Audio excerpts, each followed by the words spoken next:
If you have some kimchi in your fridge, please make this kimchi coleslaw because it's so delicious. This is one of the recipes that I've been creating in my head for a few days, and then when it turned out really good, I was so happy. And when I create some recipes in my head, I always think that I can imagine the taste, but apparently not, because when I actually taste it, it is way better than the imagination. And I actually never knew that making a coleslaw is this easy. All you have to do is to chop up some veggies. I used this purple cabbage because the color was just so divine. Oh, and never throw out this cabbage stem. If you're curious about what I do with these veggie scraps, watch my video Zero Waste Tip Part 2.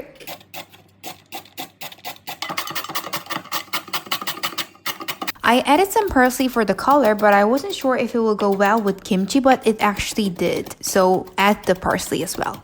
Now let's assemble everything. Chop up some kimchi and add all the veggies.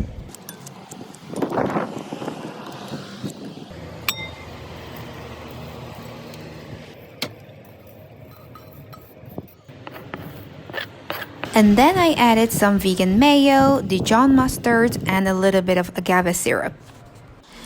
And that's it. I mean, I imagined the taste would be good, but it was actually really much better than I thought. It was so yummy.